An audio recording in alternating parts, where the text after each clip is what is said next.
We've got our first big visit week of season 2 here to kick off this episode, going against Colorado State. During the visit week, it was said that this was an even matchup, but we're 3-0, they're 0-3, and we have a 10 overall advantage on this team. Doesn't really feel very even, but I'll take the fact that they're treating it as an even for the visit. We have to get a win here today. There are some very tight battles that we have visits coming on this week, and a win might be what we need to get them to commit to Vanderbilt.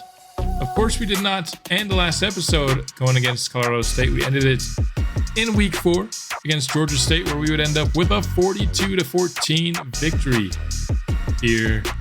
And much like last year, we're doing a very good job in our non-conference schedule. Taking care of business. You know, for the most part, they're easy games, with the exception of Virginia Tech, who we've still been able to beat 2 years in a row.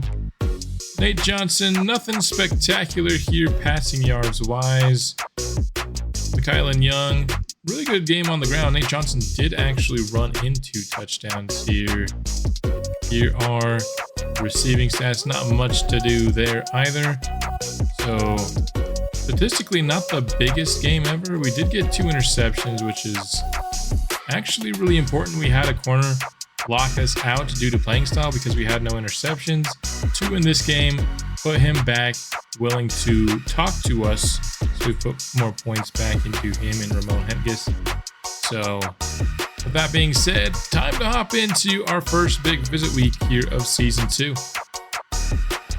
It's now time to kick things off against Colorado State here, nearing the end of our non-SEC schedule here. I believe this is actually the last game before we start it against South Carolina in our next game. I did increase the brightness by roughly 10%. There have been a couple of comments about the game being too dark on this channel. Let me know if that is sufficient. I have noticed a bit of a change here, and I think it is improved. But if it's still not enough, let me know in the comments, and I can maybe look at increasing it further. I just don't want it to be so bright that it gets annoying. So let me know what the results were here, but it's time to officially get into this game here. Undefeated Vanderbilt against winless Colorado State, and on 2nd and 11 we find Stowers on the drag route, bringing us out to the 28-yard line. Delayed give to Young here, and a nice pickup there of 7, making up for the loss on his first carry. 2 of the first 3 plays are runs. Like to see it. Johnson finds a man downfield. That one is Jeremiah Smith into Colorado State territory. Nice work on the play action there. Into the hurry up now. Johnson back to pass again, and with a pickup of 5 underneath, makes it 2nd and 5 now from the 37-yard line. Few minutes in here to the first quarter. Man in motion. Got to get this play off quick. We get it off with 1 second left on the play clock here. Johnson evading and has a ton of room down the left sideline inside the 5, and he'll slide down, they'll say, right at the 5. A big explosive play on the scramble by Nate Johnson. Sets us up 1st and goal. 2 tight ends here in the formation. Johnson trying to make something happen with his legs again, but this time the Colorado State defense was more prepared. A loss of 4 on the sack. It will remain 2 tight ends here. This time under center, though. The give to Young. Finding space up the middle and in to the end zone for the opening drive. Vanderbilt touchdown. Good blocking there and some good vision. Fighting through contact there at the end. A strong finish to a strong drive here. Mixing in both the run and the pass is a good start to this ball game. Colorado State up next, and that's going to be a nice play on the read option. Thought he might have been tackled in the backfield, but Nice job being patient there by this Colorado State quarterback. He's the only player on this offense rated above an 80 overall. Expecting a good day defensively. Now to the air. Going down that right sideline and has a man. And two explosive plays back to back have Colorado State in scoring position just like that. Not the start we were hoping for defensively by any means. The give to the back is up the middle for a first down. These guys haven't even seen second down yet on this opening drive. Man in motion. Back to pass, and it's another gain of 10 plus yards. 4 straight first downs have it first and goal from the 6. This is terrible stuff from the defense here on this opening drive. Now the give to the back, and he is into the end zone. What just happened? What just happened? Our defense showed no resistance at all, going all the way down the field. And just like that, Colorado State, in about 2 minutes, maybe even less, can't remember what time there was on the clock when the drive started, has come out and tied this ball game right up. Not the start we want from our defense here. Going back to the ground here to start our second drive, but this one's for no gain. So it's 2nd and 10. Johnson, a dangerous pass there. A lot of white jerseys in the area, so it's 3rd and 10 just like that. We cannot go 3 and out after what we just allowed. And that's exactly what we're going to do. It was a great start to the game, but things are trending Colorado State's direction here. Gain of 4 into the flat there for the Rams.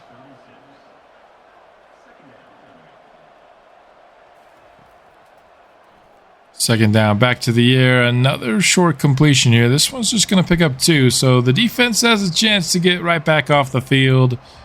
Would be a major improvement over their first drive. The give to the back. He's not going anywhere. Nice job to Shed on the interior, and the defense responds after a tough first drive. No good there on the completion. Certainly had a chance there on that left sideline. But an incompletion makes it 2nd and 10. Johnson back to pass again and tries to fit one over the middle, but it's incomplete. So just like last drive, we're instantly in a 3rd and 10. Can we convert this time? Johnson has time in the pocket and throws a strike over the middle, first down yardage. Would have been rough to see back-to-back 3 and outs, but instead, Alexander gets the carry here on 1st and 10 for a gain of 3. From the gun. Man in motion, it's Isaiah Bond. Give to Alexander again, trying to find space on the outside, and he does! Down the right sideline to the 40, to the 30, and forced out of bounds at the 20-yard line. A big-time run for the Commodores. Run game been much more involved so far than it was the previous episode. 2 backs in the backfield on the right side. Don't think that's what that formation is supposed to do, but it sets up some blockers for the jet touch pass, which goes for 9 yards on first down. Under center now for 2nd and 1. The give to Young will pick up 1st and goal. 11 personnel in for Vanderbilt. The give back to Young. Already has a touchdown today. Looking for another, and he's down to the 1. Johnson now by himself. Vanderbilt will run some quarterback runs here out of the empty formation. They do so here, and it's a 2nd rushing touchdown of the game for the Commodores. I do love the quarterback run package down here on the goal line. That was one of the things I wanted to add here to our custom playbook. And we see it work for us there. Nice vision here by the back, and he's breaking free. All the way to the 50-yard line on the first play of the drive. Saw the cutback lane and went untouched all the way to midfield. Not a good start to this drive. That's the way the first drive started. We all know how that went. Nice break up over the middle, though. Fontenette and Barry both in coverage there. Showing a double A-gap blitz look, but dropping out of it here on 2nd and 10. Pass complete for a gain of 7. 3rd down now. Would be a tough field goal if we could force an attempt here. But the give up the middle has a ton of space instead. Down to the 31-yard line. Colorado State driving once more. This quarterback is totally in control.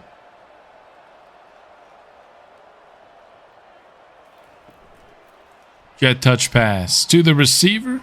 Breaks off one tackle, but gets hit by Fontenette right after. Not until he picks up 8 yards, though. Staying ahead of the chains here for 2nd and short. Colorado State loves to run the no huddle here, making for what has ultimately been a pretty action-packed first quarter. When they get the ball off with, still 30 plus seconds on the play clock here. Down into the red zone now. 1st and 10 for Colorado State, trying to tie this game back up. The give gets inside the 5-yard line, down to the 2. We cannot stop the run at all. Was a major problem for us last year, and has been a major problem for us in this game. Waltzing in, he dove just for kicks and giggles, but he could have walked right into the end zone there. Colorado State ties it up. What is going on with our defense? Play action on 2nd and long results in a sack. Need Nate Johnson to make a decision there. One of the things I might need to tweak on this playbook is it does have a decent bit of 2nd and long play action, just because the game loves to run it on 2nd and long so much. I thought the play action might be nice. And we convert the 3rd and 19 to Junior Sherrill. Might need to remove some of that 2nd and long play action. It results in a lot of sacks. It's not going to be the only one you see today. That's just a spoiler alert. Young picks up the 1st down on the ground. Run game working today like we have really seen it so far in this series. We are playing, a team that's is not quite the same caliber as we usually face inside our conference, though. That completion there puts us in Colorado State territory, trying to establish the run a little bit more, but that one will lose 1. Still been a very good day on the ground for Young, though. You're in the first quarter and change. 2nd and 11, and you see another play action there. This time it works. But there's just too many, not technically free rushers, but there's just a lot of pressure on these 2nd and long play actions. I think I just got to remove most, if not all of them, at some point. Isaiah Bond in motion, and there you have it, another play action sack. This one was on 1st down, though. Just not a good play call for what Colorado State had brought up defensively. Another play action there, and it's back-to-back sacks. Something needs to be done with the tuning. I don't know why on play actions, defenders just break free so quickly. You could still block on play action. It is possible. I know that to be the case. But for some reason in this game, the blocking on play action plays is terrible. Most of the time. So we're forced to settle for 3. You're not really going to come back from back-to-back sacks all that often. Vanderbilt retakes the lead. Can the defense get a stop, though? It is not looking good. If we can't stop a 75 overall offense, I can't imagine what things will look like once we start SEC play. And this is the same defense that shut down Virginia Tech just an episode ago. Had a really strong game, but we cannot get any sort of push here in the run game. And again, this is not by any means a star-studded offensive line. They don't have any guys rated in the 80s. Nice play there, though. We finally get some pressure, resulting in a sack. And guess what? It was on a play-action play. No surprise there. 2nd and 15. That's going to be a first down conversion. I mean, this quarterback is having himself a really strong day. And that's just when they need him to pass. Most of the time they don't. RPO there, breaking off a tackle for the first down and more. Got to wrap up there. Although it is hard to ask an edge to make a play out in space for sure.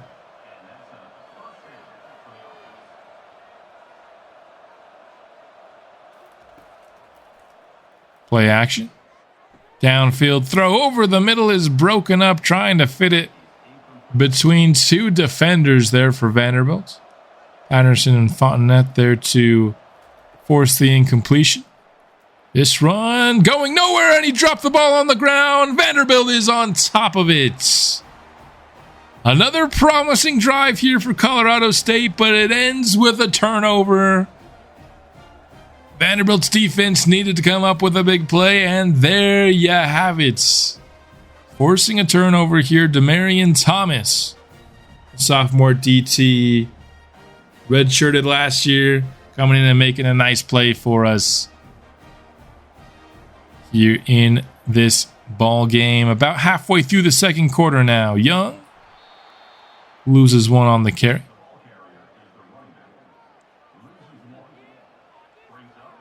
Still getting a lot of runs stopped at or around the line of scrimmage, despite having some success here. 2nd and 11. This one was blocked up well, and we have a man down the right sideline. Touchdown, Vanderbilt. What a throw from Nate Johnson, hitting his man in stride so that he could have his momentum carry himself all the way into the end zone. That's Tristan Brown. He and Raphael Hakeem kind of split those wide receiver 4 snaps. I will say Tristan Brown's getting more of them than Hakeem at this point, but he comes up with a massive play for the squad there. Read option for a loss of 2 to start the drive. That's what we want to see here. Nobody is even remotely covering the slot there. It doesn't matter, though. They're giving it to the back.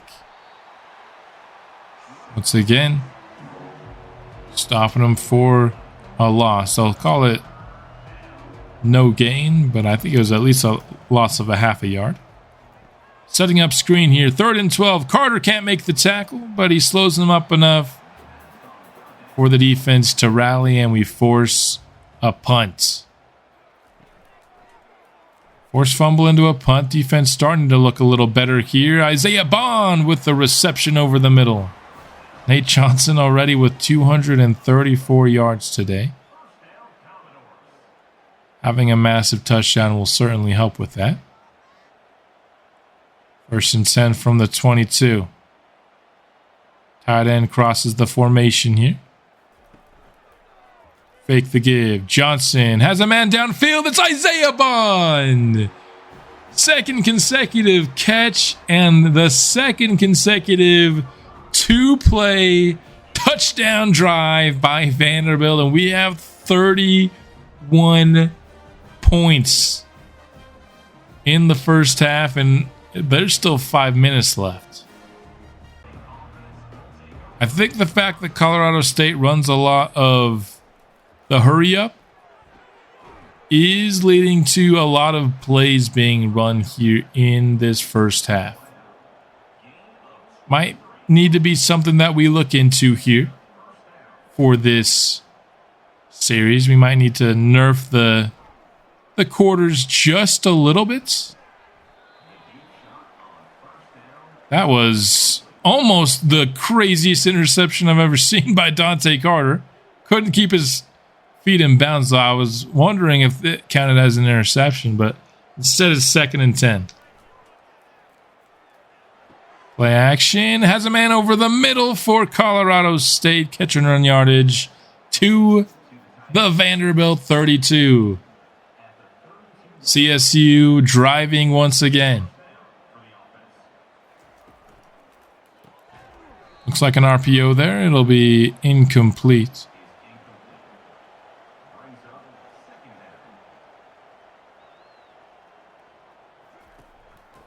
Handoff. Plenty of space up the middle again, and it's another run of 10-plus yards.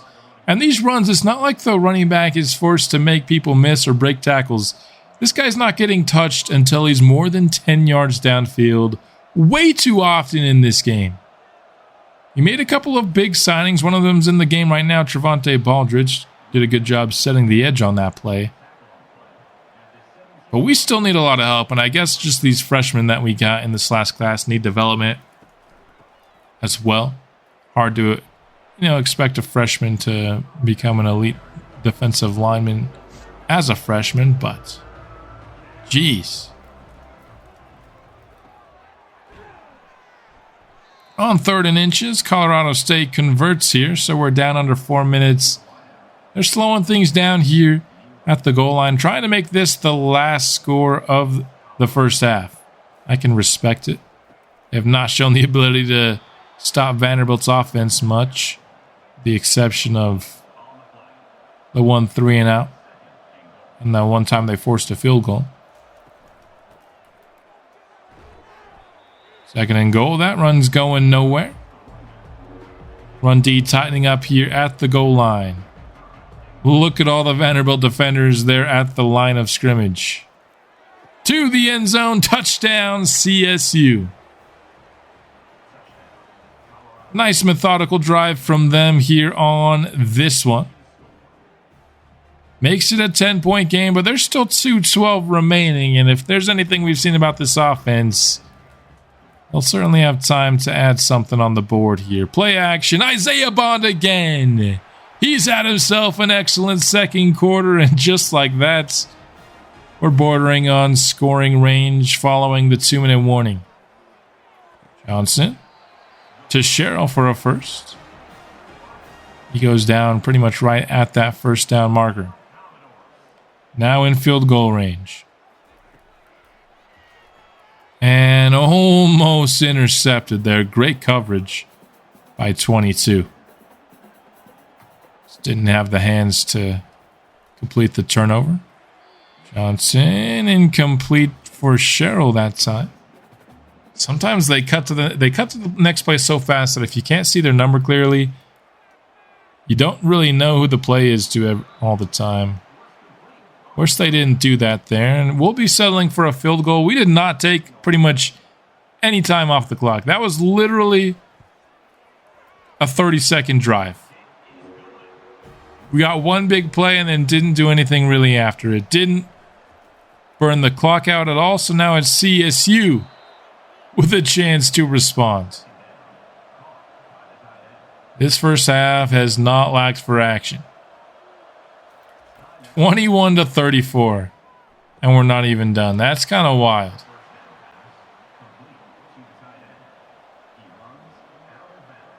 I don't know if it's the quarter length that needs tuning, or maybe just the defense needs to be stronger, because pretty much every game, the defenses don't seem to do well. That being said, though, again, last game against Virginia Tech, we did a really good job holding them down for the most part in that game. On 1st and 10, they've got the back out of the backfield on a little bit of an out route there. That'll bring us to a minute left here in the half. CSU in Vanderbilt territory again.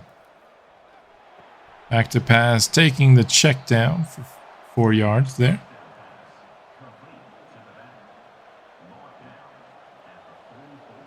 This will bring us down to 40 seconds left in the half.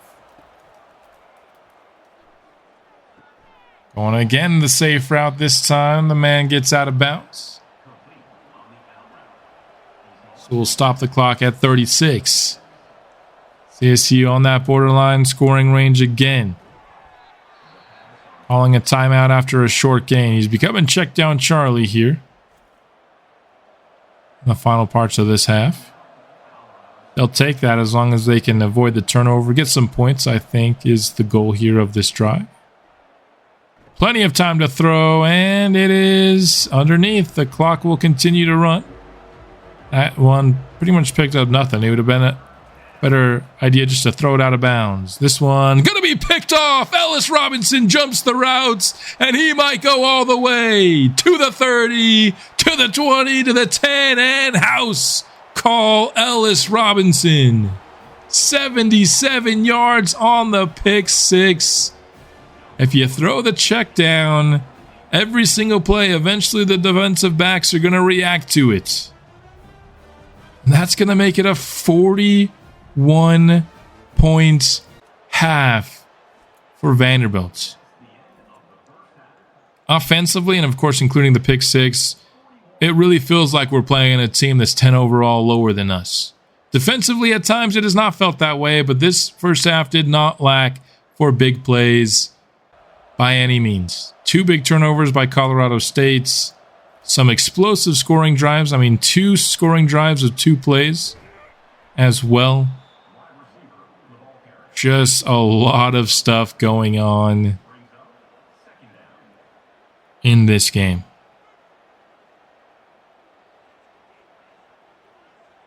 Second and 1 here. As Colorado State tries to come back here to start the third quarter, but instead it's back-to-back pick sixes for Vanderbilt. One to end the first half and another to start the second.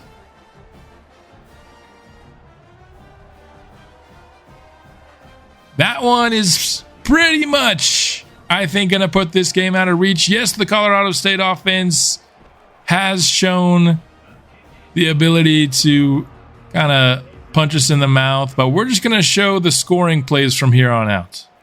Colorado State would respond there, finally getting a touchdown on the ground there. So that brought them back to a deficit of just 20. Damian Henderson there on the carry. He just continued to have a good game against us. After that, they would also punch in 3 more, reducing our lead to 17. Things got a little sketchy. Thought we might be choking there, but a touchdown throw there to Jeremiah Smith put us into the 50s in this game at the end of the third quarter. What a throw there from Nate Johnson, and Jeremiah Smith has been catching a lot of touchdowns. But if you look here at the replay, Jeremiah might not have been able to get that foot in. It would be reviewed and eventually, unfortunately, reversed as well. So we'd still get to 50 points. Unfortunately, though, I had to settle for the field goal on that drive. But as the fourth quarter commenced, we got down to second and goal from the 3, and Raphael Hakeem, the true freshman, 4-star receiver, catches his first touchdown in his stint at Vanderbilt. Hopefully the first of many, and ultimately I think the touchdown that put this game out of reach officially for Colorado State. In the end, this would be the final score of the game, 58-31. That's a lot of points. 89 points in the game is pretty insane. And last time I talked about, yes, the score was high, but the play count was good. The play count was a little bit high here as well. It ended up being like 150 something, low 150s. You want it to be more around the 130s. Part of that is because Colorado State runs the hurry up, but might need to be something we look into for future episodes, tuning up the play clock and quarter length sliders. But a great victory for Vanderbilt. We'd get some awesome news. Sydney Ali, who had Auburn above us, that big time victory would sway him in our favor enough to overtake Auburn and get the verbal commits to Vanderbilt. We also get locked out of a guy here, but our first commits of the season is a defensive lineman that is a borderline top 5 player in the entire class. I think he's ranked 51st. We get SEC Defensive Player of the Week from Damian Riddick, who had 3 TFLs and 2 sacks. Yeah, I think that's pretty good. Nobody on the offense, though, gets any love. We are officially ranked after that win as well for the first time in this series. Came sooner than I thought. We have to get a commit here from Bakhtiari this week, because if he does not commit this week, he's going to Georgia in week 7. So this is going to be an extremely tight race here. LeCount, I don't think we're going to be able to visit just because he already has a visit with the CPU team. I don't get why that bug is in the game, because I'm pretty sure that's not how it's supposed to be. But that visit is pretty far in the future, and he'll be committed by then. Maybe even will commit this next week to our squad. Same here with Silatolu, although we can actually schedule him for a visit. We should do that before we get locked out, I think. He likes playing style, playing time, and proximity to home. I mean, I feel like playing style is not going anywhere, but just to be safe, if we have a couple of low passing yard games in a row, I'm going to do proximity to home. It's just an A- compared to an A, but of course, proximity to home does not have the risk of dropping. So we'll go there. See what we got. We got a really nice visit from Angel Iverson. I think that might be enough to have us edge out Clemson, but another really tight race here. There's a lot of races that are going to come down to the nitty-gritty, but I think we might end up winning in the end. And Texas A&M was trying to come up, and maybe they might have beaten us had they not gotten locked out. The 2 other teams in his top 3 are not even giving him an offer, so I feel pretty good about nabbing him. We're making progress on Cushenberry here, so with 65 hours, I'll figure out what to do with them here. But so far, this recruiting class is looking pretty good. Can we get a visit with Zavala? We have to get that scheduled now before we get locked out of that. Again, gonna go with proximity to the home. A grade there. He gets the boost with Silatolu. So our next big visit game is going to be LSU. Got a couple of tight races here to see if we can edge out these other teams. Auburn making a big push. I think we got to put these final 25 on Zavala, honestly, to make sure that we can beat out Auburn, because they're making some serious progress. So I think this is what we're going to do here for this week. Still not putting anything on Peppers, but we're still number 1 on him. We're no longer locked out on Ugbanaya, so we can start to go after him again. I think we're too far gone on Romero. And Rawlings, I just think we're already going after 2 quarterbacks I like better. He has always favored us, but Ole Miss is now all of a sudden making a pretty major push. So we're going to go here. Ben Shaw locked us out. So we're down to 12. Hopefully next week we can start to actually put some points into these 2 players. But the 51st player in the nation, Sydney Ali, he's a good run stuffer, which we really need. Has good strength for an edge player at 85. Block shed is in the 80s. Hopefully he's got one of power or finesse moves, at least in the high 70s to start as well. Not super fast, so maybe a power rusher, I would guess. A good play rec, good tackle, good block shed, good strength, the works. I think he's going to be a really talented player, and we need to continue to build this defensive line in a major way, and that was evident at times against Colorado State, who we should have been able to blow out in this game, and ultimately we still did, just because our offense was insane. But allowing 31 points to them before, in the first 3 quarters was not ideal. So could be something that I need to tweak quarter lengthwise. Let me know what you guys think. So far, we've seen 2 very high scoring games, but the first game was actually play count wise at a realistic spot. This one was a little high, but I think it's because Colorado State runs the hurry up, but they're not going to be the only team that runs the hurry up. And so we might have to reduce it down a little bit. I don't want to reduce the clock lower than 12. You can get it all the way down to 10, but as you can see on plays where we have motion, it'll get all the way down to 1 on the play clock. So I don't want to risk it by going down to 10. So if we do minimize it, it'll probably be going to something like 13 or 14 minutes on the quarter length. That's all I've got for this episode. We have been off to a very explosive offensive start. We'll see if we can keep it going once we start playing these SEC defenses. They are definitely a different breed. We had a lot of trouble against most of them last season. Hoping for better this season. I do think our offense is a lot better. The playbook's better, the players are better, and the results thus far are better. We'll be back soon with more Vanderbilt Dynasty mode here on College Football 25. And I'll see you then. Anchor down.